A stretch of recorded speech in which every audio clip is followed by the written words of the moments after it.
tell you something you already know. The world ain't all sunshine and rainbows. It's a very mean and nasty place, and I don't care how tough you are, it will beat you to your knees and keep you there permanently if you let it. You, me, or nobody is gonna hit as hard as life.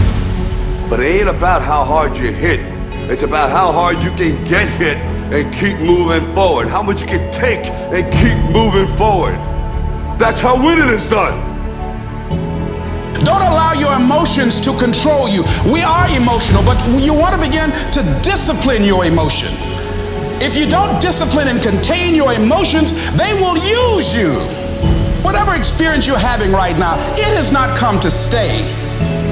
It has come to pass. Not to stay, just to pass. It's just going through. The time is now. The time is now to express and for people to believe in themselves. The time is now for it to be okay to be great. If you want to begin to move into your own personal greatness, if you want to begin to really enjoy a happy, successful, healthy life, you've got to be willing to go against the tide. You've got to be willing to harness your will and say, in spite of this, I'm in control here. I'm not going to let this get me down. I'm not going to let this destroy me.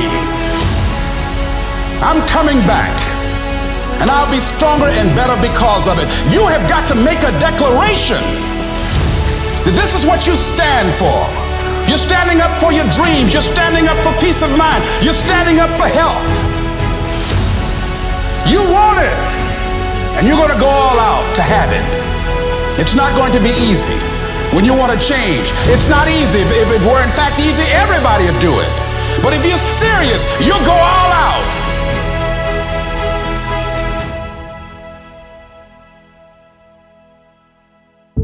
But like I always say, life is 10% what happens to you, it's 90% what you do about it. The first step is getting completely and brutally honest enough to say, I am tired of myself. When you say I'm sick and tired of being sick and tired, that's the facilitator of change. That's when you're ready to say these words, no more excuses. No more excuses. I believe that self-discipline is the definition of self-love. That when you say that you love yourself, that means that you have behavior towards yourself that is loving. It's like you say to yourself, hey man, look, I know you want to eat that pizza and it'll be really good, but I love you too much to let you eat that. And I think the word discipline has kind of gotten a bad name. We think about it in terms of punishment. I'm not talking about discipline in that way. I'm talking about discipline in the sense that you forego immediate pleasure for the exchange of long-term self-respect.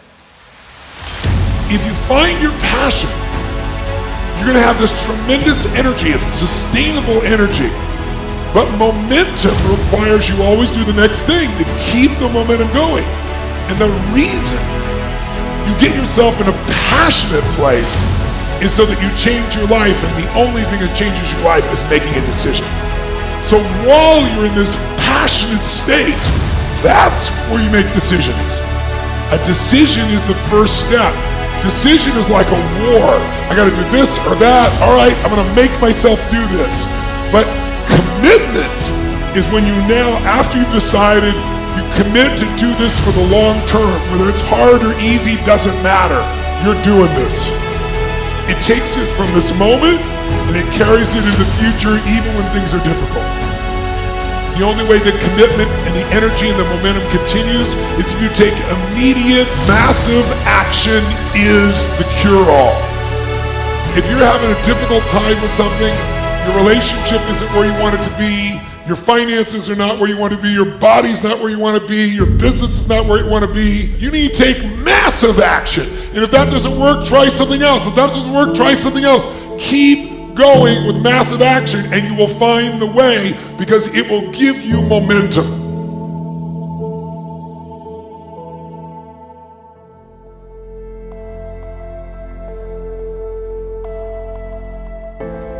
I don't want to be an icon. I want to be an idea, you know? I want to represent an idea. I want to represent possibilities. I want to represent magic, right? You're in a universe and 2 + 2 = 4. 2 + 2 only equals 4 if you accept that 2 + 2 = 4. 2 + 2 is going to be what I want it to be. There's a redemptive power that making a choice has, you know, rather than feeling like you're a effect to all the things that are happening. Make a choice. Like, you just decide what it's going to be, who you're going to be, how you're going to do it. Just decide. And then from that point, the universe is going to get out your way. A person's strengths are often their biggest weaknesses. And so that also means that their weaknesses can be their strengths. So, me, I am weak. In all those ways that I listed, I am weak. But I don't accept that. I don't accept that I am what I am and that is what I'm doomed to be. No, I don't accept that. I'm fighting. I'm always fighting. I'm struggling and I'm scrapping and I'm kicking and clawing at those weaknesses to change them, to stop them. And some days I win. Some days I don't. But each and every day I get back up and I move forward with my fists clenched toward the battle, toward the struggle. And I fight with everything I've got to overcome those weaknesses and those shortfalls and those flaws as I strive to be just a little bit better today than I was yesterday.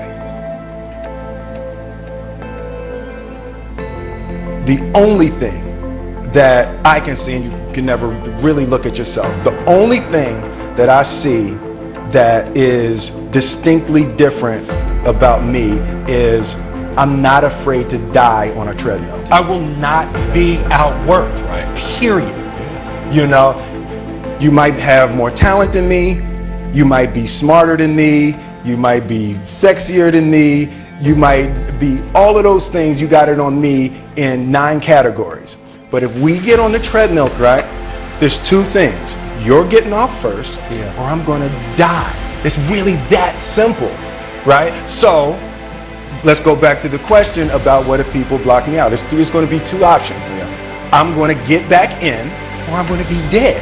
You're not going to outwork me. It's such a simple, basic concept. It's the guy who is willing to hustle the most is going to be the guy that just gets that loose ball. The commodity that I see the majority of people who aren't getting the places they want or aren't achieving the things that they want in this business is strictly based on hustle. It's strictly based on being outworked. It's strictly based on missing crucial opportunities. I say all the time, if you stay ready, you ain't got to get ready. Everything you're going through is preparing you for what you asked God for. You just got to quit tripping while you're in the process, because the process is necessary. You may not see it now, but when he gets you on the other side of it, you're going to see exactly why it went that way. And you're going to be okay with it. But quit tripping during the process. Oh Lord, why me? You ain't the only one. Oh Lord, why me? You ain't the only one. Oh Lord, why I lose my job? You ain't the only one unemployed. Oh Lord, why he leave me? You ain't the first chick got left. This might not even be your last time getting left. Pull yourself together and quit tripping, because you in the process. God is processing you. He ain't through with you. If he was through with you, you would not wake up in the morning. He gonna fix it. It's a simple process. The only reason I'm telling you this, because this is how I made it. I just do me. I'm just being me.